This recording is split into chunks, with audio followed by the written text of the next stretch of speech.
Assalamualaikum warahmatullahi wabarakatuh. Kami dari kelompok 5 akan menjelaskan materi kami yang berjudul Dampak Kolonialisme dan Imperialisme pada bidang pendidikan dan juga bidang sosial budaya. Dampak kolonialisme dan imperialisme di bidang sosial budaya. Bangsa Eropa yang datang dan menjajah Indonesia membawa banyak pengaruh dalam berbagai bidang, salah satunya sosial budaya di Indonesia. Pada saat itu, di Hindia Belanda muncul suatu kebudayaan yang bernama kebudayaan Indis. Kebudayaan ini adalah perpaduan kebudayaan Belanda atau Barat dengan kebudayaan Jawa, baik dalam gaya hidup, arsitektur, dan sosial budaya di Hindia Belanda. Pada masa penjajahan, terutama masa penjajahan Belanda, pemerintah kolonial yang berkomunikasi dengan bahasa Belanda. Kebiasaan tersebut sedikit banyak mempengaruhi budaya penduduk Indonesia, terutama bidang bahasa. Beberapa kata dalam bahasa Indonesia memiliki kemiripan dengan bahasa Indonesia. Contohnya, kain untuk mengeringkan badan setelah mandi dalam bahasa Belanda adalah handdoek, sedangkan dalam bahasa Indonesia adalah handuk. Selain bahasa, bangsa Barat juga memperkenalkan berbagai macam hiburan seperti musik internasional hingga tarian dansa. Ilmu arsitektur khas bangsa Barat juga banyak digunakan pada masa penjajahan. Banyak bangunan bersejarah seperti Lawang Sewu di kota Semarang yang menjadi saksi bisu dampak kolonialisme di bidang budaya. Dampak kolonialisme dan imperialisme di bidang budaya. 1. Tindakan pemerintah Belanda untuk menghapus kedudukan menurut adat penguasa pribumi dan menjadikan mereka pegawai pemerintah, meruntuhkan kewibawaan tradisional penguasa pribumi. 2. Upacara dan tata cara yang berlaku di istana kerajaan juga disederhanakan. Dengan demikian, ikatan tradisi dalam kehidupan pribumi menjadi lemah. 3. Merosotnya peranan politik, maka para elit politik baik raja maupun bangsawan mengalihkan perhatiannya ke bidang seni budaya. Contoh, Pakubuwono V memerintahkan penulisan serat Centini, RTTNG Ronggo Warsito menyusun Kitab Pustakarya Purwa, Mangkunegara 4 menyusun Kitab Wedataman, dan lain-lain. 4. Budaya Barat berkembang secara meluas bahkan merusak sendi kehidupan budaya tradisional yang demikian oleh bangsa Indonesia. Sebagai contohnya, kebiasaan minum minuman keras yang dilakukan oleh golongan bangsawan. Kebiasaan tersebut bukan milik asli bangsa Indonesia, tetapi kebiasaan yang berlaku di kalangan bangsa Barat yang dibawa oleh para penjajah. Westernisasi menyebar lewat jalur pendidikan pemerintahan.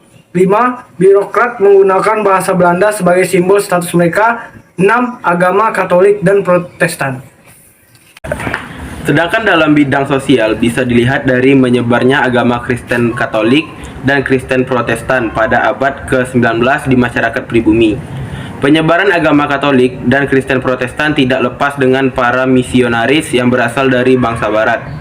Selain penyebaran agama baru, berikut ini dampak lain kolonialisme dan imperialisme di bidang sosial. Yang pertama, perubahan pelapisan sosial dalam masyarakat pada masa kolonial, yaitu golongan timur asing yang terdiri dari golongan Cina dan Timur Jauh, golongan Eropa yang terdiri dari orang Belanda dan orang Eropa lainnya, dan golongan pribumi. 2. Ada mobilitas sosial dengan adanya gelombang transmigrasi, terutama untuk memenuhi tenaga-tenaga di perkebunan-perkebunan di luar Jawa yang dibuka oleh Belanda. 3. Muncul kelompok buruh dan kelompok majikan. Hal ini disebabkan berdirinya pabrik dan perusahaan sehingga pekerjaan masyarakat Indonesia menjadi dinamis.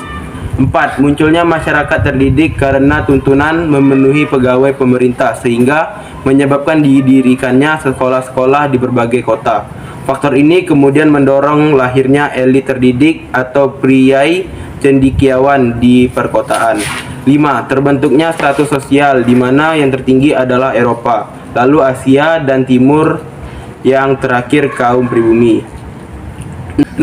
Adanya penindasan dan pemerasan secara kejam. Tradisi yang dimiliki oleh bangsa Indonesia seperti upacara dan tata cara yang berlaku dalam lingkungan istana menjadi sangat sederhana, bahkan cenderung dihilangkan. Tradisi tersebut secara perlahan-lahan digantikan oleh tradisi pemerintah Belanda.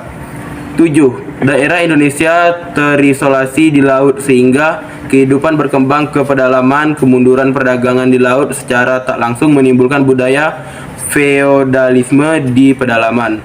Dengan feodalisme, rakyat pribumi dipaksa untuk tunduk atau patuh pada tuan tanah sehingga kehidupan penduduk Indonesia mengalami kemerosotan. Dampak kolonialisme dan imperialisme di bidang pendidikan. Pendidikan di Indonesia berkembang dan dianggap penting setelah adanya kebijakan politik etis pada masa kolonial Belanda. Sekolah mula-mula dibangun menggunakan sistem pendidikan barat dan hanya kalangan bangsawan saja yang bisa mendapatkan pendidikan tersebut. Meskipun seakan memberikan kesempatan untuk rakyat pribumi mengenyam pendidikan, tujuan dibangun sekolah oleh pemerintah Belanda adalah untuk kepentingan mereka sendiri. Di bidang pendidikan, pemerintah kolonial berhasil mengancam rakyat kita untuk dijadikan pegawai administrasi yang terdidik, terampil, tapi dihargai murah. Secara pendidikan formal, Belanda menyusun kurikulum pengajarannya sendiri sampai abad ke-19. Makanya, ada kecenderungan politik dan kebudayaan yang dimasukkan melalui pendidikan. Masalahnya, akses untuk pendidikan ini dibatasi oleh mereka. Belanda lagi-lagi membuat sekat dan kasta, karena mereka takut kalau rakyat kita terlalu pintar, kita bisa bersatu untuk menggulingkan kekuasaan mereka. Makanya, hanya orang-orang berada yang bisa masuk, seperti keturunan raja, bangsawan, dan pengusaha kaya. Belanda sengaja mendirikan sekolah agar bisa mendapatkan sumber daya manusia yang terdidik dan terampil namun murah. Dampak dari kolonialisme dan imperialisme Belanda di pendidikan yaitu: 1. Munculnya golongan-golongan terpelajar Indonesia. 2. Bangsa Indonesia bisa membaca dan menulis sehingga dapat juga jadi tenaga-tenaga kerja di perusahaan Belanda. 3. Bangsa Indonesia menjadi tahu perkembangan yang terjadi di luar negeri. Menurut Sartono Kartodirjo 1988, perkembangan abad ke-19 dipengaruhi oleh kecenderungan politik dan budaya sebagai berikut. Yang pertama, pengajaran bersifat netral dan tidak didasarkan atas agama tertentu. Hal ini dipengaruhi oleh faham. Yang kedua, bahasa pengantar diserahkan kepada sekolah masing-masing sesuai kebutuhan. Misalnya, jika murid pribumi menghendaki bahasa Belanda sebagai bahasa pengantar, maka sekolah harus memenuhinya. Yang ketiga, sekolah-sekolah diarahkan untuk memenuhi kebutuhan praktis pekerjaan kejuruan. Munculnya golongan terpelajar di Indonesia yang mampu membaca, menulis, dan paham tentang dunia luar, kemudian mendorong perjuangan para pemuda terpelajar untuk melakukan perlawanan secara diplomasi. Organisasi pelajar pertama yang didirikan pada masa penjajahan adalah Budi Utomo.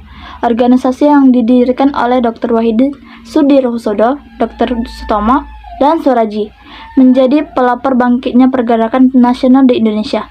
Setelah Budi Utomo berdiri, banyak organisasi lainnya yang berdiri, salah satunya seperti pendidikan berbasis agama seperti Muhammadiyah. Meskipun banyak organisasi yang terbentuk, tujuan dari organisasi tersebut tetap sama, yaitu berjuang untuk melepaskan Indonesia dari jajahan kolonialisme. Sekian penampilan dari kelompok kami akhiri. Wassalamualaikum warahmatullahi wabarakatuh.